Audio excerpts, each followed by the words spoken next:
नमस्कार, मैं हूं श्रेय शुक्ला। अग्निपथ में आपका बहुत बहुत स्वागत है। उत्तर प्रदेश में 2017 में जब बीजेपी की सरकार आई तो कमान योगी आदित्यनाथ को सौंपी गई। आदित्यनाथ जो अभी तक गोरखपुर में मठ संभाल रहे थे, सांसद थे, पूर्वांचल के बड़े जिले गोरखपुर के सांसद होने के साथ साथ उन्होंने पूर्वांचल में माफिया राज को देखा था, उसका सामना किया। यूपी में 80 के दशक के बाद से ही माफिया राज हावी रहा। सिस्टम के लूप होल और राजनीति से मिले संरक्षण ने माफियाओं को सरकारी संपत्ति कब्जाने, जनता के पैसे की लूट, भय, अपराध के राज को बेखौफ चलाने की छूट दे दी। अब हम उस पहलू को बताने की कोशिश कर रहे हैं जो कागजों में नहीं, आंकड़ों में है, यानी तथ्य पर आधारित है। 12 जोन कमिश्नरी में पिछले 66 महीनों में अपराधियों, माफियाओं की 4000 करोड़ से ज़्यादा की संपत्ति जब्त कर दी गई। खुद योगी आदित्यनाथ का जिला अवैध संपत्तियों की जब्तीकरण में टॉप जोन बना रहा। गोरखपुर जोन में 593 करोड़ से ज़्यादा की अवैध संपत्तियां जब्त की गई। पूरब से लेकर पश्चिम तक की कहानी बताएं तो आगरा जोन में 153 मामलों में 333 करोड़ से ज़्यादा की संपत्ति जब्त हुई। प्रयागराज जोन में 181 मामलों में 331 करोड़ से ज़्यादा की संपत्तियां जब्त हुई। अपराधियों को कमर तोड़ने के लिए उन पर इनाम भी घोषित किए गए। मौजूदा स्थिति की अगर बात करें तो प्रदेश में करीब 25,000 तक 12,811 अपराधी, 25 से 50,000 तक कुल 1,317 अपराधी, 50,000 से ज़्यादा में 150 अपराधी हैं। और जिन माफियाओं ने समानांतर सत्ता स्थापित कर ली थी, ऐसे अतीक अहमद की 959 करोड़ से ज़्यादा की प्रॉपर्टी को जब्त किया गया। वहीं मुख्तार अंसारी की 448 करोड़ की प्रॉपर्टी को जब्त कर लिया गया। अब सवाल ये उठता है कि योगी सरकार की नीतियाँ वास्तव में माफिया राज को जड़ से समाप्त करने के लिए, ख़त्म करने के लिए काफ़ी है? क्या बुलडोज़र वास्तव में यूपी में बदलाव की बड़ी रेखा खींच रहा है? यूपी में अपराध तो कम हैं, लेकिन थाने की कार्यशैली क्या पूरी तरह बदल पाई है? क्योंकि कुछ ऐसी घटनाएं होती हैं जहां पर हमको सोचना पड़ता है कि आखिरकार ये जो पुलिस की कार्यशैली है वो बदल क्यों नहीं पा रही है। सालों साल से माफिया राज की सोच को पोसने वाले सिस्टम पर कितना प्रहार हो पाया है, आज इसी पर अग्निपथ में हम बड़ी चर्चा करेंगे। और उस चर्चा में भाग लेने के लिए हमारे साथ कई मेहमान जुड़े हुए हैं। समाजवादी पार्टी से फखरुल हसन साहब, संजीव मिश्रा जी बीजेपी के प्रवक्ता हैं, इसके अलावा रोहित रघुराल जी आरएलडी के प्रवक्ता हैं और अरविंद यादव जी पीएसपीएल के प्रवक्ता हैं। सूर्य कुमार शुक्ला जी जो कि आईपीएस, वरिष्ठ आईपीएस अधिकारी हैं, वो भी अभी थोड़ी देर में हमारे साथ जुड़ेंगे। हम इन सब से चर्चा करेंगे, बहस करेंगे और ये जानने की कोशिश करेंगे कि क्या वाकई मुख्तार और अतीक पर नकेल कसने के साथ साथ पूरे उत्तर प्रदेश में क्या डर अपराधियों के अंदर कायम हुआ है या अभी कुछ और भी होना बाकी है। और इस सब में सबसे दिलचस्प बात मैं आपको ये भी बताऊं कि ये जो बुलडोज़र बाबा का नाम दिया, ये गाहे बगाए चर्चा में यही आता है कि विपक्ष की तरफ से निकल कर सामने आया। एक बड़े नेता ने रैली में खुद ही कहा कि ये बुलडोज़र बाबा हैं और वो बुलडोज़र बाबा को कैच किया और आज वो यूएसपी बन गया है जनता के बीच में। आपने देखा होगा कि इस साल 15 अगस्त को न्यू जर्सी में बुलडोज़र घूम रहा था, यानी कि जब 15 अगस्त का समारोह चल रहा था तो बुलडोज़र की प्रदर्शनी एक तरह से की गई, उसका रोड शो किया गया। तो बुलडोज़र की जो धूम है वो विदेश तक गई और उसके अलावा प्रदेश में भी गई। मध्य प्रदेश में अब मामा बुलडोज़र हो गए।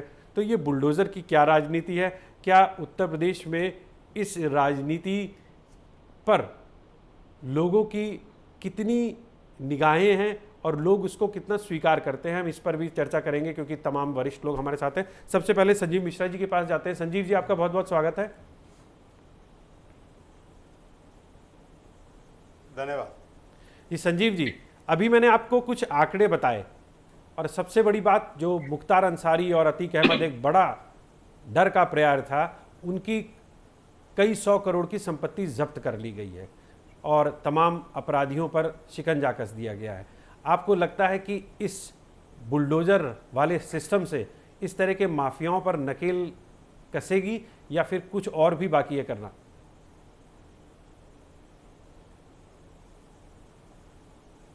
देखिए श्रेय जी, 2017 के पहले की अगर बात की जाए तो उत्तर प्रदेश में लगभग 14-15 साल गुंडा राज, पापाचार, इतना ज़्यादा हो गया था कि जनता में भय और आतंक का एक माहौल पैदा हो गया था।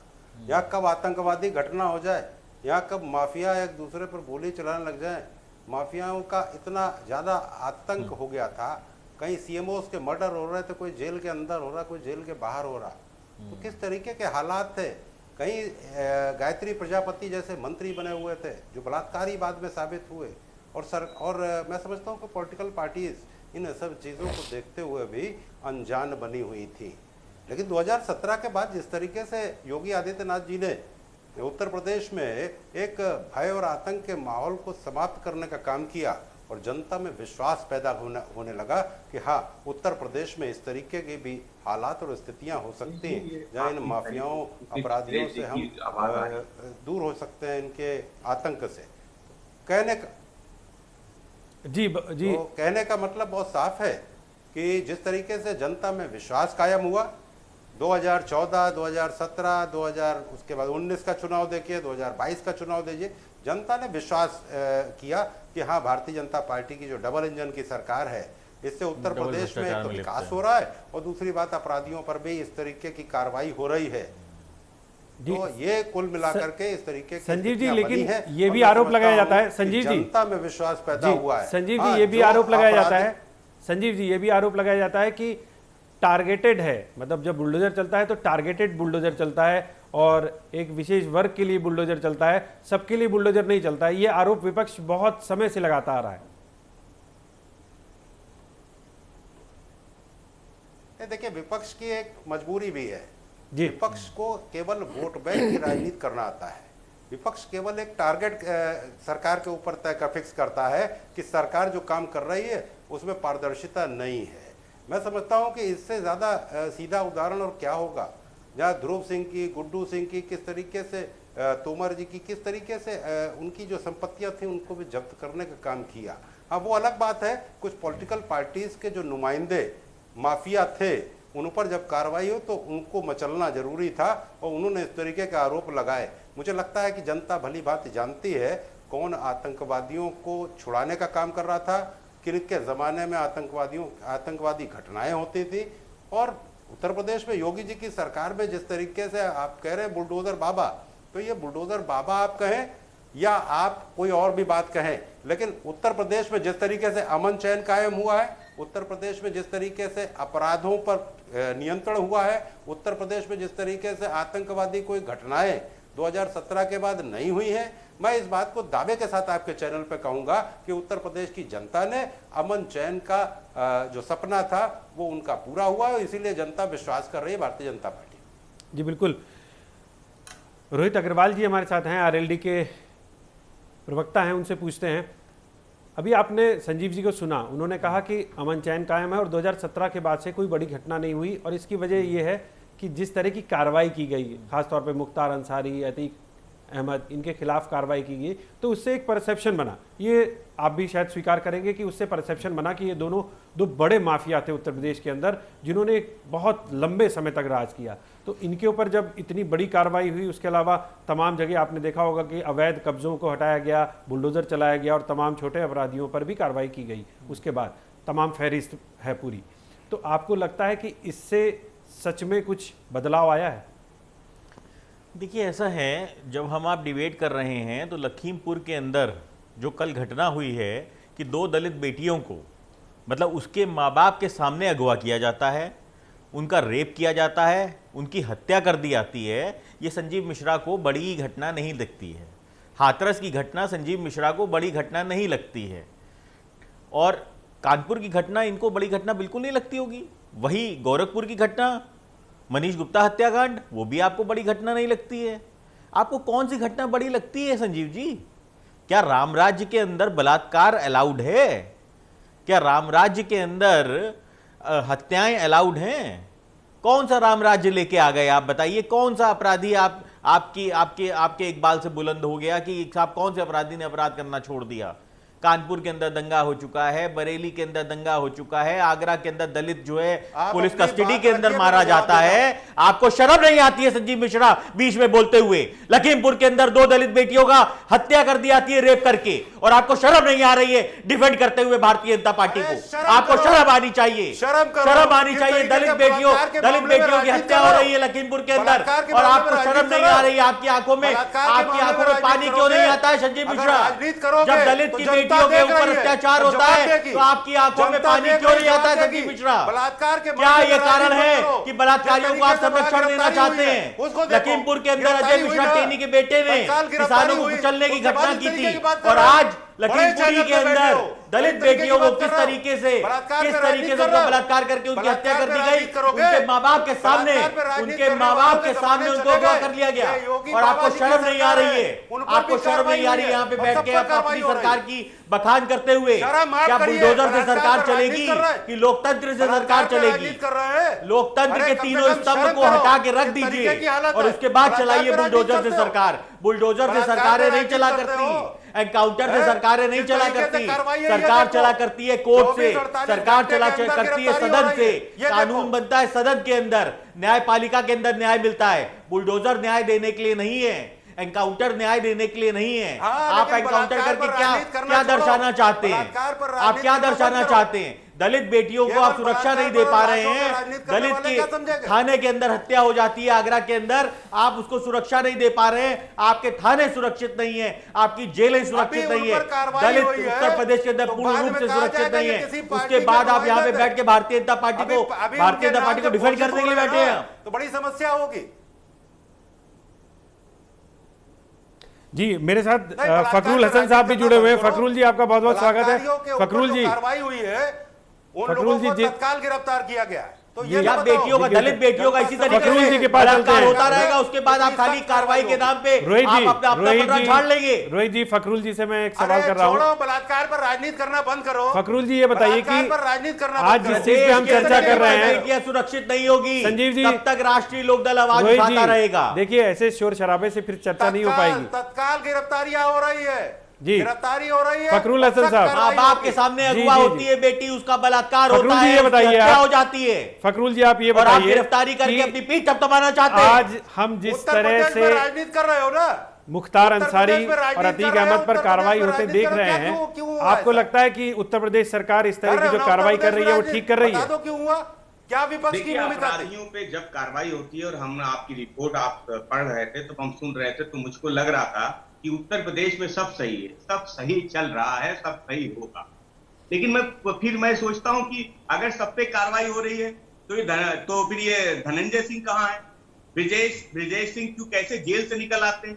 कैसे लखनऊ में एक हत्या होती है और पुलिस कमिश्नर कहते हैं कि मैं संपत्ति की जांच कराऊंगा, संपत्ति की गिनती कराऊंगा, लेकिन कमिश्नर साहब पे भी दबाव रहता होगा, उसके बाद वो बात वहीं खत्म हो जाती है। एसटीएफ जांच करती है, वो क्लीन चिट दे देती है, एक माफिया को जेल से सालों बाद जेल से बाहर आ जाती है। तो Bharatiya Janata party selective approach के साथ अपराधियों पे कार्रवाई करती है। हम अपराधियों पे कार्रवाई करने के पक्ष में, लेकिन जब आप सेलेक्टिव अप्रोच के साथ अपराधियों पे कार्रवाई करते हैं तब बड़ा प्रश्न उत्तर प्रदेश की कानून व्यवस्था पे भी लगता है। आज उत्तर प्रदेश, आज आप एनसीआरबी के आंकड़े देखिए, उत्तर प्रदेश में महिलाओं पे सबसे ज्यादा अपराध हो रहे हैं, वो महिलाओं के हो रहे हैं। लखीमपुर खीरी की घटना तो अभी सामने की है, और जब ये कहते हैं कि जीरो टॉलरेंस की नीति है हमारी अपराध पे, तब मैं सोचता हूं कि जब लखीमपुर खीरी में एक गृह राज्य मंत्री के सपुत्र और उनके सहयोगियों के द्वारा किसानों को रौंद दिया जाता है, और पुलिस प्रेम पत्र उनके घर पे जाके चिपका करके चस्पा करके आती है कि कल आ जाइएगा, आपको पूछताछ के लिए बुलाना है। क्या उत्तर प्रदेश में किसी आम आदमी पे सीरियसली या आप पे या हम पे 302 का मुकदमा लिख जाए तो आपको लगता है आपके स्टूडियो से उठा ले जाएंगे, हमको हमारे घर से उठा ले जाएंगे? लेकिन उत्तर प्रदेश में क्या होता है, उनको प्रेम पत्र भेजा जाता है कि आइएगा, कल आप आ जाइएगा या परसों आ जाइए, एक दिन बताते हैं आज बीमार हूं मैं, आज नहीं आ पाऊंगा, फिर दूसरे दिन पहुंचते हैं। तो और जब ये पहुंचते हैं, जब हाईकोर्ट उसमें हस्तक्षेप करता है, हाईकोर्ट कहता है कि ये किस तरीके से चल रहा है। और ये एक पहली घटना नहीं थी, हाथरस में भी जब उच्च न्यायालय हस्तक्षेप करता है तब उत्तर प्रदेश की जो सरकार है वो जागती है, तब वो कार्रवाई करती है। तो उत्तर प्रदेश के जो आंकड़े हैं, जो सरकार के वो आंकड़े हैं, वो बहुत सुहाने हैं। जब वो पढ़े जाते हैं तो बहुत अच्छा लगता है कि रामराज आ गया है। लेकिन उत्तर प्रदेश में कुछ भी सही नहीं है। उत्तर प्रदेश की कानून व्यवस्था वो लगातार सवालों के घेरे में है। थानों में बलात्कार हो रहे हैं, पुलिस हिरासत में आम मासूमों की मौत लगातार हो रही है, हमारी बहन बेटी घर में सुरक्षित नहीं है, घर गांव में सुरक्षित नहीं है, और भारतीय जनता पार्टी ढिढोरा पीटती है कि अपराध मुक्त हो गया, जीरो टॉलरेंस की नीति है। कैसी जीरो टॉलरेंस की आपकी ये नीति है? जब आप देखते हैं चेहरे देख के भारतीय जनता पार्टी का व्यक्ति होता तो उस पर कार्रवाई नहीं होती, कोई बड़ा व्यक्ति होता तो उस पर कार्रवाई नहीं होती। केवल कुछ लोगों पे कार्रवाई करके ये अपनी पीठ थपथपाना चाहते हैं। लेकिन उत्तर प्रदेश की सम्मानित जनता और देश इनके इस दोहरे चरित्र को देख रहा है। ये जो माफियाओं के खिलाफ फखरुल हसन साहब बुलडोजर चलाया जाता है और लोगों में बड़ा मैसेज जाता है कि बुलडोजर चला है, जो कि बड़े नाम थे, आतंक का पर्याय थे, तो उससे आपको लगता है कि जनता के बीच में कोई मैसेज जाता होगा?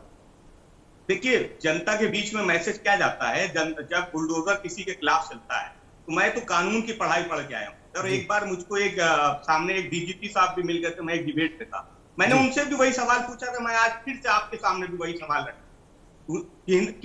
संविधान की किस किताब में लिखा है कि किसी के विरुद्ध अगर कोई मुकदमा कायम हो जाए तो आप उसके घर पे बुलडोजर चला देंगे? कोई भी व्यक्ति, मैं कानून पढ़ा हूं, मैंने कानून की किताब में कहीं नहीं पढ़ा कि किसी अभियुक्त के खिलाफ, किसके खिलाफ मुकदमा कायम हो जाए और उसके घर पे आप बुलडोजर जो है वो चला दें। अगर कहीं पे लिखा है तो मैं इसका समर्थन कर दूंगा कि जो है बुलडोजर अपराधियों के घर पे या अभियुक्तों के घर पे चल रहा है वो जायज है, क्योंकि मैं कानून पढ़ा, मैं कानून से बड़ा आदमी हूं, मैं देश के संविधान को मानता हूं, इसलिए मैं इस गैर कानूनी काम का कभी भी समर्थन नहीं करता हूं।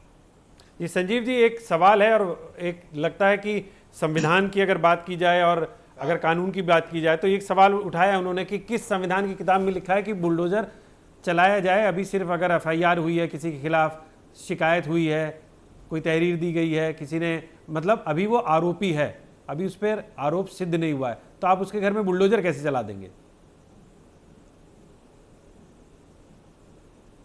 नहीं, देखिए, वही बड़ी अच्छी बात हुई। कम से कम ये चीज जनता के सामने भी आनी चाहिए, और ये कानून के अगर जानकार है तो उनको ये भी पता होना चाहिए कि अगर आपने अवैध और अकूत संपत्ति जमा कर रखी है तो उस पर कार्रवाई हो रही है। ये केवल एफआईआर लिखने के बाद कार्रवाई नहीं हो रही, बल्कि जिन लोगों ने सरकारी जमीनों पे, गरीबों की जमीनों पे तमाम सरकारें आई और उनके सामने उनके ऊपर मुकदमे तक नहीं लिखे गए और वो अवैध थी संपत्तियां, उन पर कार्रवाई हो रही। किसी गफलत में मत डालिए, किसी गलतफहमी में मत डालिए। आप जिन बातों का जिक्र कर रहे हैं, क्या अगर आप ये कह सकते हैं समाजवादी पार्टी के प्रतिनिधि हैं, आप ये कहिए कि मुख्तार अंसारी पर कार्रवाई? मैं जानता हूं, इसलिए बातों को घुमाइए नहीं। अगर कानून, अरे सुनो, मैंने भी एलएलएम किया है, वो ना बताओ, मैंने भी एलएलएम किया, सुन लो। और उसके घर पे बुलडोजर चला दिया जाए।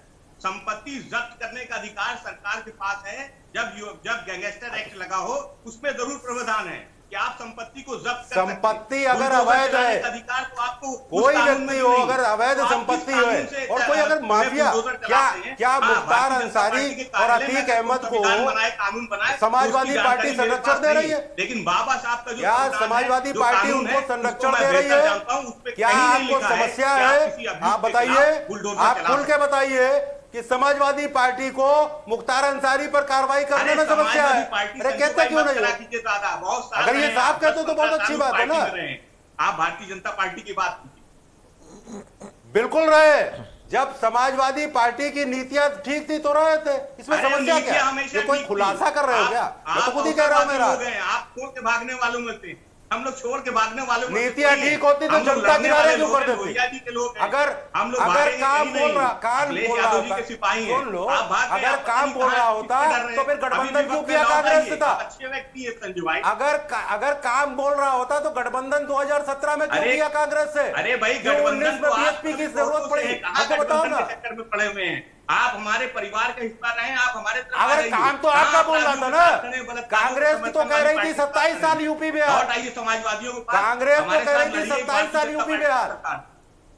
लेकिन सवाल इस बात का था, जब आपको पता था कि आपने आधे अधूरे काम करके छोड़े हैं, अरे इसलिए भाई, आपको बैसाखी की जरूरत पड़ रही थी। उस समय संजीव भाई आपको की घर कांग्रेस के वापसी दो होगी भाई। मित्र और दो नौजवान याद आ सत्ता आने रहे दीजिए, थे, उसका संजीव भाई जनता की ने घर जवाब दे वापसी दिया ना। होगी। अब उसमें कुछ कहने की बात नहीं है। ऐसा है ना, लेकिन रोहित भाई, इनकी घर वापसी बहुत जरूरी है, हमारे साथ ही रहे। सत्ता आने हमारे दीजिए, साथ ही- संजीव भाई की घर हमारे वापसी साथ होगी। चाय पीते थे, कैसे भारतीय जनता पार्टी का समर्थन कर सकते अरे, हैं ये जब सब कुछ अरे जानते रह हैं भारतीय जाएगी जनता तो पार्टी के तब बारे में। ना, थोड़ा संयम रखो। 24 और 27 और 29 देखे। अरे तो समझ में आ जाएगा। हम तो चाहेंगे 24 में आप हमारे साथ रहिए, भारतीय जनता पार्टी के खिलाफ लड़िए। कहाँ आप उधर से लड़ने चले गए? आप भी हमारे साथ आइए, आप भी बलात्कारियों आप इसी के खिलाफ गलतफहमी में आवाज रहिए। उठाइए, हमारी तरफ आप इसी विपक्ष के तरफ गलतफहमी में खड़े। रहिए। आप तो 22 में भी अपनी सरकार बना रहे थे, आपकी तो सरकार 22 में भी बन रही थी, लेकिन जनता ने जवाब दिया ना, 24 में भी ऐसा ही होगा, 27 में भी ऐसा ही होगा। करेंगे क्या? जनता से छोड़िए ना जुड़े। संजीव भाई, कहे कैसा घर में क्या बैठ होगा, करके आइए आप करना हमारे छोड़े। साथ। 24 जनता का भी की हम बात साथ को लड़ेंगे, करें, 27 उसके का भी बाद साथ आइए। लड़ेंगे। चलिए, ये तो हाँ, बाद में भी आप लोग साथ चर्चा लड़ेंगे। कर लीजिएगा। मेरे साथ अरविंद यादव भी हैं। अरविंद यादव जी, ये बताइए कि तो तब तक आना चाहिए। बुलडोजर पे आप आपने हमारे सुना कि साथ आ तमाम जाइए। लोगों के अपने अपने तब तक पक्ष हैं आना और चाहिए, गर्मा हमारे गर्म साथ बहस आ हो रही। जाइए। कोई कहता है कि क्या लोकतंत्र में बुलडोजर चलाना जरूरी है, कोई कहता है कि हम बुलडोजर एफआईआर पे नहीं चला रहे हैं, हम अवैध संपत्तियों को गिराने के लिए बुलडोजर चला रहे हैं। तो आपको सरकार की नीयत और नीति पे कोई शक है? श्रेय जी, देखिए, सबसे बड़ी बात क्या है कि जब भी अगर किसी चुनिंदे व्यक्ति पे होगी, चुनिंदे धर्म, चुनिंदे जाति को लेकर के टारगेट किया जाएगा, चाहे वो किसी की भी सरकार हो, या पिछली सरकार को कहिए या मौजूदा सरकार को कहिए, तो सवाल खड़े होंगे। लोकतंत्र में ऐसा नहीं होता है कि आप डर पैदा करें, भय पैदा करें किसी व्यक्ति के अंदर। हाँ, अगर अपराधियों पे कार्रवाई हो रही है तो वो उचित है, कार्रवाई होना चाहिए। अगर कोई अवैध तरीके से गरीबों को लूटा है, मजलूमों को लूटा है, पीड़ित प्रताड़ितों को लूटा है, सरकारी संपत्ति पे उसने अपना अधिकार जमा रखा है, तो ऐसे लोगों पे कार्रवाई होनी चाहिए।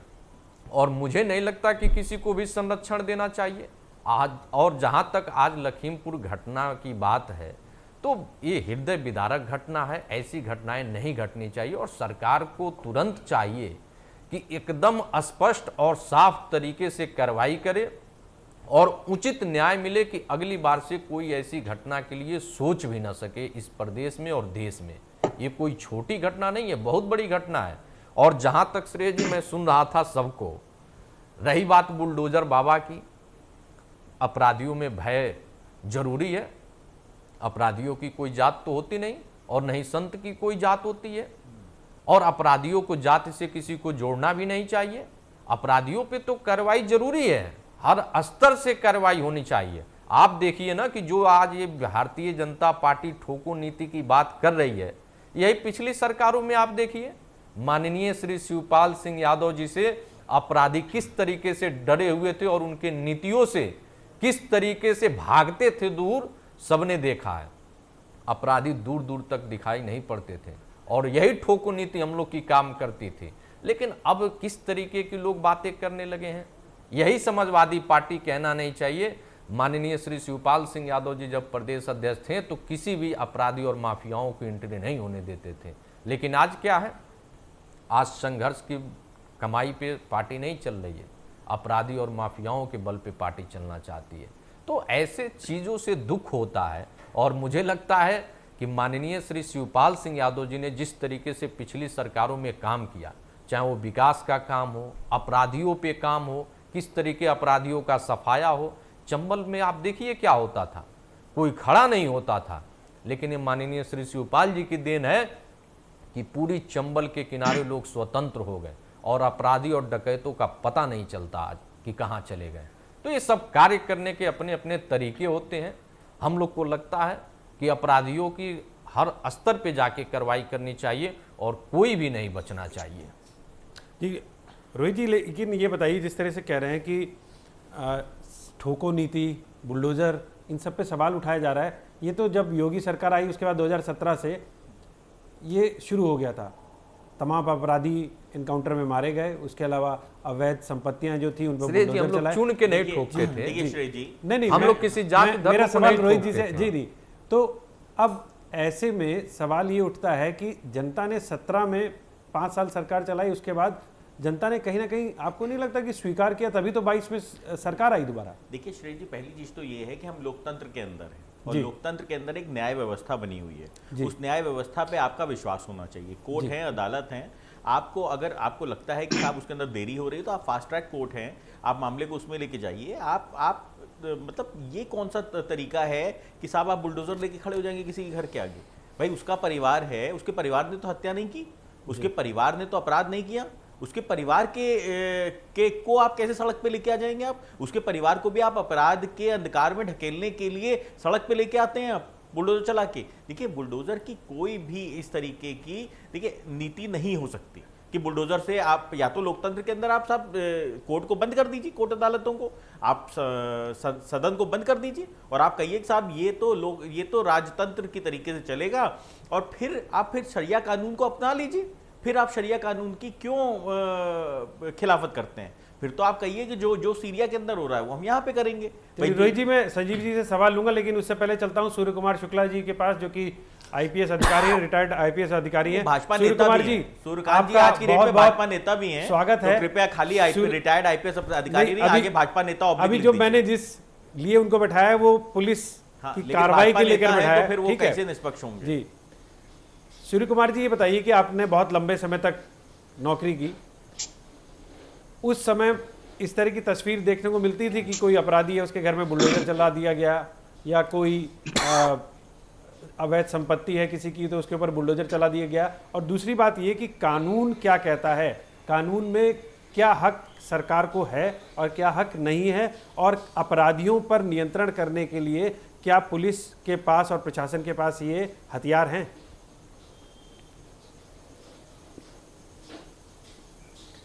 मैं भाई साहब अपने सभी साथियों को, साथी प्रवक्ता भाइयों को ये स्पष्ट करना चाहता हूं कि मैं जो भी बात आपके सामने रख रहा हूं वो शुद्ध एक कानून की दृष्टि से क्या वाजिब है वो बता रहा हूं। और उसका सारांश ये है कि धारा 82-83 यानी कि पब्लिक की भाषा में कहें तो क्रिमिनल प्रोसीजर कोड की धारा 82-83, जिसे पब्लिक भाषा में कुर्की करना कहते हैं, तो जो अपराधी कानून के शिकंजे से भाग रहे होते हैं, फरार हो जाते हैं, उनके लिए 82-83 यानी घर की कुर्की करने का आदेश हो जाता है, और वो न्यायालय के आदेश से होता है। और ये आदेश जो होता है इसमें घर का सारा सामान कुर्क कर लिया जाता है न्यायालय के आदेश से पुलिस के द्वारा। तो उसमें यह बात सही है, बिल्कुल सही बात है कि घर के बाकी लोगों को भी तकलीफ होती है कि ये सब लोग परेशान है। क्राइम एक आदमी ने किया है लेकिन सामान कुर्क हो जाने से बाकी सब लोगों को तकलीफ होती है। अब इसका एक दूसरा पहलू भी है जो हम सब लोगों को ध्यान रखना चाहिए कि अगर ये घर के लोग, परिवार के लोग भी ये दबाव रखेंगे कि कोई आदमी घर का ऐसा जुर्म न करे जिससे समाज में गलत संदेश जाए, समस्या पैदा हो, जैसे कि आज की घटना है, कितनी दुखदाई घटना है, दर्दनाक घटना है कि बलात्कार के बाद 2 बच्चियों को मार दिया गया।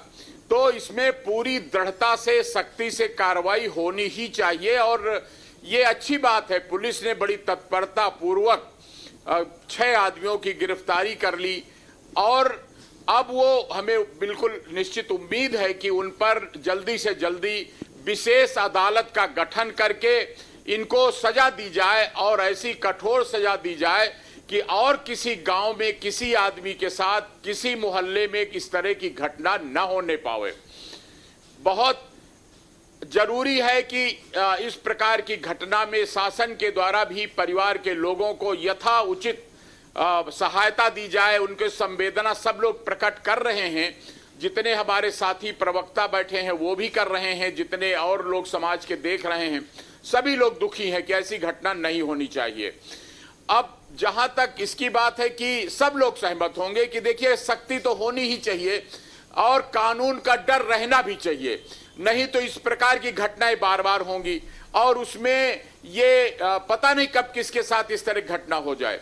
इसलिए इसको राजनीति से ऊपर उठकर हम सब लोगों को अपराध की समस्या समझकर जो भी सख्ती करनी चाहिए, वो पुलिस को भी, शासन को भी, न्यायपालिका को भी, सरकारी वकीलों को भी, गवाहों को भी, गांव के लोगों को भी, ऐसे लोगों को बायकाट करना चाहिए जो इस प्रकार की बदतमीजी की घटनाएं कर देते हैं। तो हमें उम्मीद है कि जब सब लोग एकजुट होंगे तो इस प्रकार की घटनाएं नहीं होंगी, उन पर विराम लग जाएगा। जी सूर्य कुमार जी, लेकिन ये बताइए कि आपने कहा कि घटनाएं नहीं होनी चाहिए, बिल्कुल सही बात है, इस तरह की घटनाएं नहीं होनी चाहिए, लेकिन देखा गया है कि समाज में जब तक कहीं सख्ती ना हो, यानी कि कानून का इकबाल ना हो, तब तक जो अपराधी प्रवृत्ति के लोग हैं वो सुधरते नहीं हैं।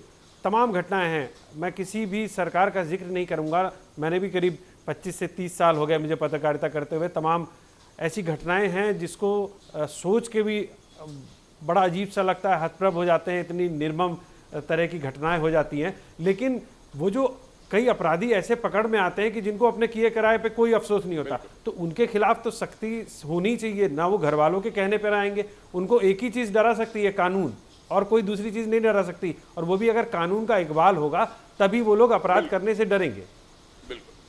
जी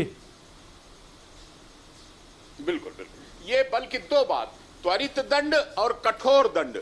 अगर हम लोग, ये क्रिमिनोलॉजी का सिद्धांत होता है कि अगर जल्दी और कठोर दंड थोड़े लोगों को दे दिया जाएगा तो बाकी लोग उस अपराध को करने से बचेंगे, और अगर थोड़ा दंड दिया गया और देर में दिया गया तो उससे फिर और लोग भी इस तरह की घटनाएं करते हैं। अब हमारे समाज में अभी न्यायिक विलंब एक बड़ी समस्या है कि मतलब मुकदमे कई कई साल चलते रह जाते हैं, और जिसको सजा हो जाती है वो भी अपील कर देते हैं, कभी हाई कोर्ट में कर देते हैं क्रिमिनल अपील, और फिर अगर वहां भी सजा हो जाए तो सुप्रीम कोर्ट तक में चले जाते हैं। तो इसके कारण न्यायिक विलंब हो जाता है। तो हमको ये भी जरूरत है एक स्वस्थ समाज, एक विकसित समाज के रूप में, कि हम ऐसे कड़े कानून बनाएं कि ऐसे गंभीर अपराधों को स्पेशल कोर्ट बना के और हाई कोर्ट से भी जो पेंडिंग क्रिमिनल अपील है फटाफट उनको निपटाएं। ये जैसे स्पेशल कोर्ट बनाई गई है, एमपी एमएलए कोर्ट बनाई गई हैं, उसी तरह इन लोगों को भी जो ये बलात्कार करते हैं, बलात्कार के हत्याएं करते हैं, इन लोगों को भी तत्परता पूर्वक दंडित किया जाना अति आवश्यक है। जी संजीव जी, मैं आपके पास चलता हूँ। रोहित जी, इससे पहले इस चर्चा से, रोहित जी 10 सेकंड दीजिए मुझे। मैं आपके पास भी आऊंगा। संजीव जी, रोहित जी अभी 10 सेकंड दीजिए, बात से शुक्ला जी की बात पे एक बार रिप्लाई कर दूं। जी सूर्य शुक्ला जी शायद भूल रहे हैं, पूर्व आईपीएस अधिकारी रहे हैं, पर हमारे कानून की जो व्यवस्था है ना वो इस पर बनी हुई है कि 100 अपराधी छूट जाएं पर एक बेगुनाह को सजा नहीं मिलनी चाहिए। और आप ये कह रहे हो कि त्वरित दंड देके आप समाज के अंदर एक मैसेज देने की कोशिश कर रहे हो कि आप किसी बेगुनाह का भी हत्या कर दो। आप बताइए, एक मकान मालिक जिसके यहाँ एक अपराधी किराए पे रहता था, उसका मकान गिरा दिया गया, तो वो तो मकान मालिक तो बेगुनाह था ना भाई। हम कह रहे हैं जिसने अपराध किया उसके, आप कह रहे हो बीवी बच्चे माता पिता सब अपराधी हैं, लेकिन मकान मालिक का क्या दोष है महाराज? मकान मालिक का मकान किस खुशी में आपने गिरा दिया? तो वो तो आपने बेगुनाह के ऊपर अत्याचार कर दिया ना। तो कम से कम जो कानून की पृष्ठभूमि है वो बुलडोजर पे कुछ बोला ही नहीं है, क्योंकि वो जानते हैं कि गैर कानूनी तरीके से बुलडोजर चल रहा है। नहीं, और जानते हैं, वो आईपीएस रहे, वो कानून बेशक जानते हैं, वो ये जानते हैं कि योगी जी का जो बुलडोजर है वो गैर कानूनी है, इसलिए बुलडोजर पे कोई टिप्पणी नहीं करके। और सूर्य कुमार शुक्ला जी ने कहा सुप्रीम कोर्ट तक चले आते हैं, बंद करा दो सुप्रीम कोर्ट। सूर्य कुमार शुक्ला जी, आपकी सरकार है, बंद करवा दो सुप्रीम कोर्ट। आपको लगता है सुप्रीम कोर्ट साहब न्याय देने में डिले करती है तो उसमें हाईकोर्ट बंद करवा दो। भाई देखिए, आप दो में एक चीज चुन लीजिए, या तो नहीं विलंब ना हो, ये कह रहा हूं। क्या बोलने दीजिए सूर्य कुमार जी को बोलने दीजिए। उसके लिए कानून व्यवस्था सुधारेंगे। नहीं, उसके लिए कानून व्यवस्था सुधार। आपको बीमारी है तो आप सीधे पेशेंट को गोली मार देंगे। रोहित जी, उनको पहले उनको बात करने दीजिए। ये बताइए सूर्य कुमार शुक्ला जी, अगर किसी को कोई बीमारी है, कैंसर हो गया है, तो कैंसर का इलाज करेंगे कि उसको गोली मार देंगे? आपने अपना सवाल कर लिया रोहित जी, अब जवाब ले लेते हैं। जी सूर्य कुमार जी, बिल्कुल सही बात है। नहीं, बिल्कुल सही, हाँ बिल्कुल सही बात है। किसी को बेगुनाह को गोली मार देना, क्या कोई भी सजा देना उचित नहीं है। और दूसरी बात कि मैंने त्वरित दंड का बात कहा तो उसका यह मतलब नहीं है कि बेगुनाह को मार दो। आप उसकी गवाही जल्दी करा दो, उसका न्यायिक परीक्षण जल्दी कर लो और महत्वपूर्ण केसेस की सुनवाई, जैसे बताया मैंने उदाहरण भी दिया कि जैसे एमपी एमएलए कोर्ट में डेली बेसिस पर सुनवाई होती है, तो आप डेली बेसिस पर सुनवाई कर लो। और जो क्रिमिनल अपील हाई कोर्ट में पेंडिंग है, तो वहां के बारे में भी आदेश कर दें माननीय मुख्य न्यायमूर्ति। तो आप मानते हो ना बुलडोजर नीति गलत है? जल्दी निर्णय कर दो। और ये केसेस बहुत हैं। तो सूर्य कुमार शुक्ला जी, आप मानते हो ना बुलडोजर नीति गलत है भारतीय जनता पार्टी की? गुनाह को गोली मार दो।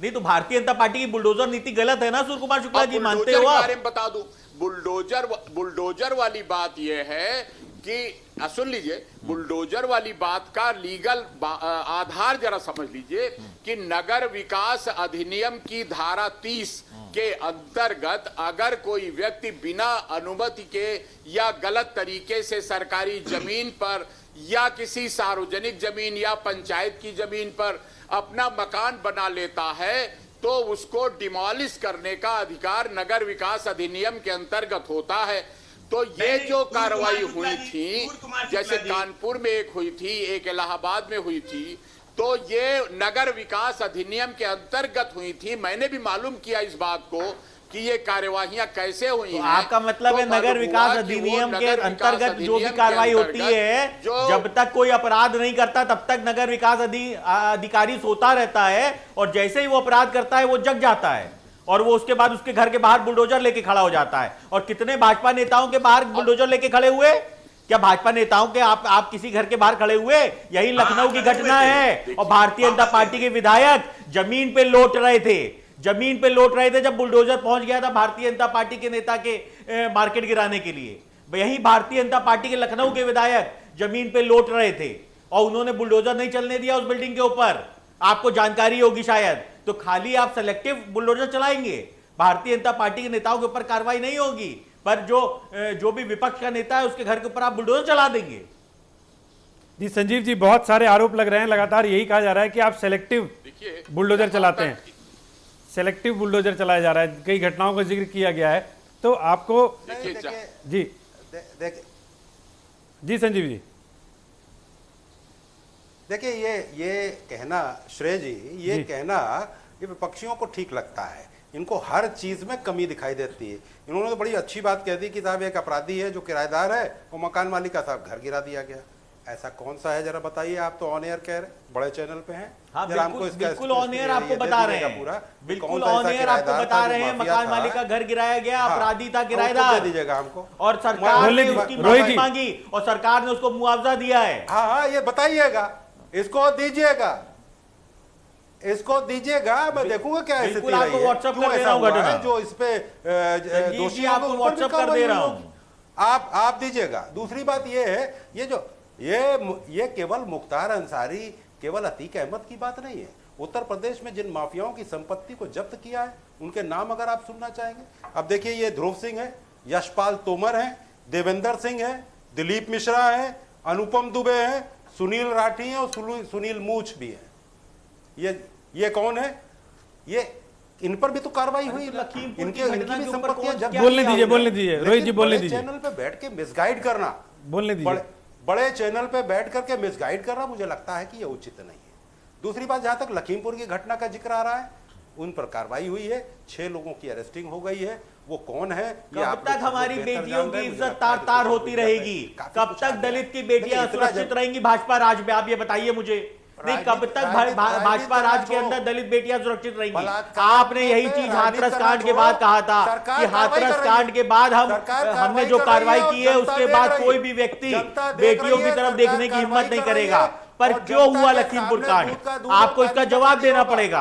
आपकी सरकार है, आप बच नहीं सकते। आप खाली ये कहते रहे कि हमने कार्रवाई कर दी, इससे आप नहीं बच सकते। आपको ये जवाब देना पड़ेगा कि बेटी, कब तक दलित की बेटियां सुरक्षित रहेंगी उत्तर प्रदेश के अंदर? कब तक दलित की बेटियों को उनके माँ बाप के सामने अगवा किया जाएगा, उनके साथ बलात्कार किया जाएगा और उनकी हत्या कर दी जाएगी? और कब तक आप इस पर्दे के पीछे छुपते रहेंगे कि हमने अपराधियों के खिलाफ कार्रवाई कर दी है, इसलिए सब कुछ ठीक है? All is not well mister Sanjeev Mishra, all is not well, Gayatri बलात्कारी को मंत्री बनाया था।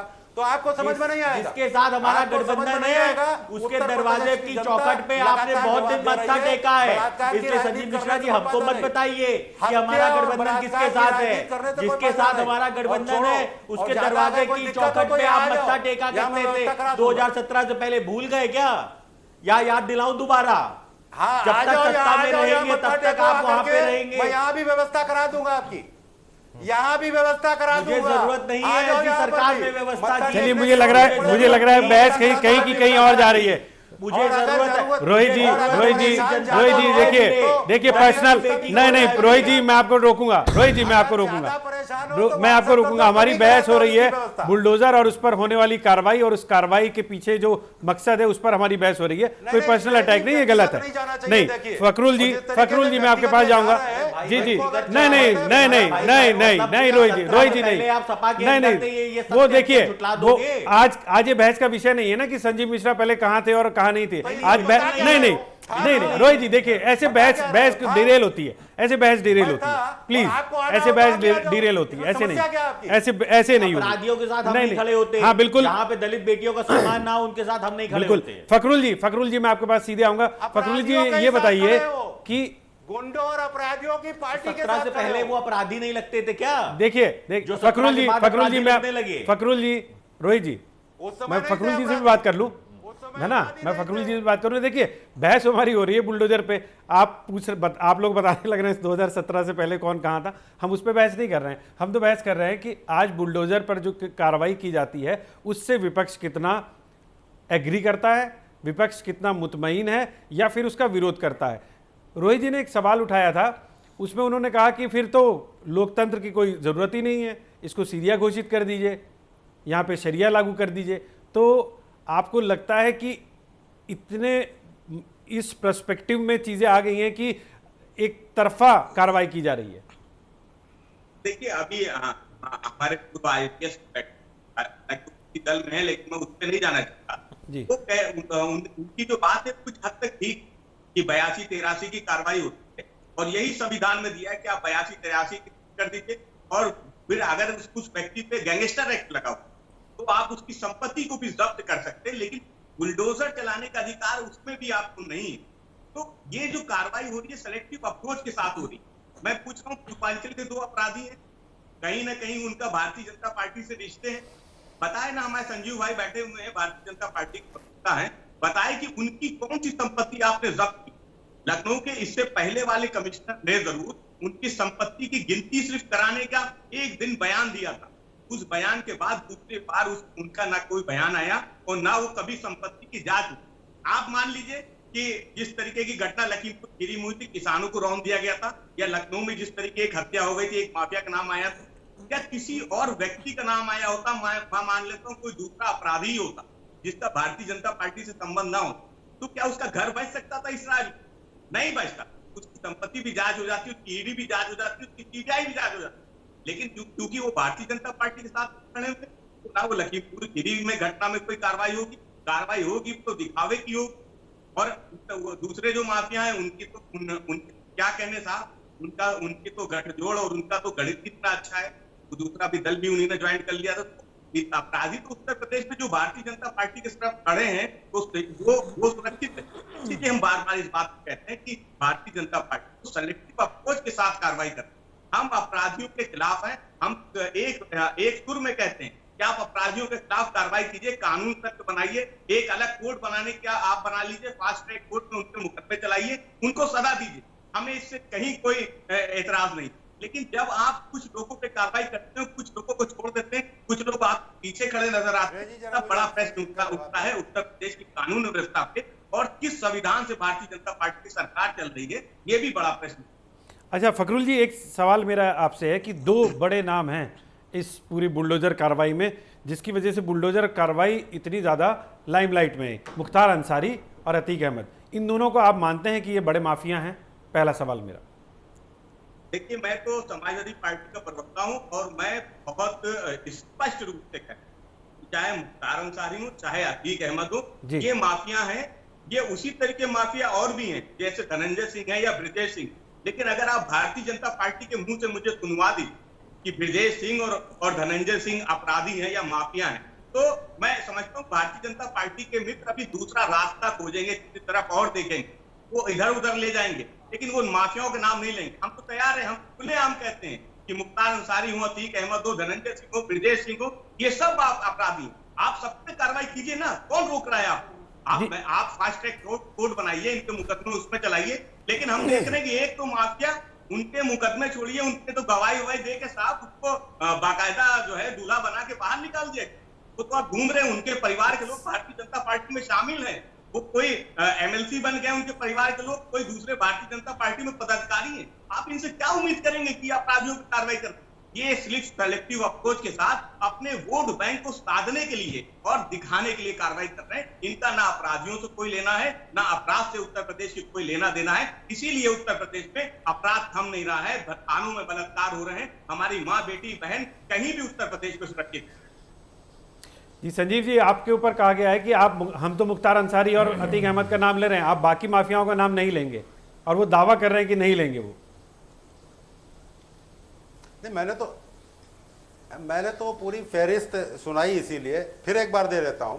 ध्रुव सिंह की 20 करोड़ की संपत्ति जब्त हुई, यशपाल तोमर की 94 करोड़ की संपत्ति जब्त हुई, देवेंद्र सिंह की 111 करोड़ की संपत्ति जब्त हुई, दिलीप मिश्रा की 94 करोड़ की संपत्ति जब्त हुई, अनुपम दुबे की 20 करोड़ की संपत्ति जब्त, सुनील राठी की 12 करोड़ की संपत्ति, सुशील मूछ की 3.5 करोड़ की संपत्ति जब्त करने का काम वहां के प्रशासन ने किया है। वो इनको नहीं समझ में आएगा, क्योंकि ये वोट बैंक की राजनीति करते हैं। इन्होंने देखा है कि किस तरीके से 225 से 50 के नीचे आ गए, क्योंकि इनका काम बोलता था। मैंने 2 बातें कही, 17 में अगर काम बोलता था तो फिर क्या जरूरत थी कांग्रेस से गठबंधन करने की? तो आप कहेंगे हम आपने भी गठबंधन कर रखे, आपको उसका परिणाम मिला। 19 में आपने सपा बसपा जब किया तो यही समाजवादी पार्टी के जितने प्रवक्ता थे वो कहते थे 80 में 80 सीटें आएंगी, एक भी सीट कोई और नहीं जीतेगा। तो ये सब कहने का बातें हैं, ये सब इनकी गलतफहमियां दूर हो चुकी हैं, लेकिन ये घमंड में चूर है। ये 2022 में समझ रहे थे कि इनकी सरकार बनेगी,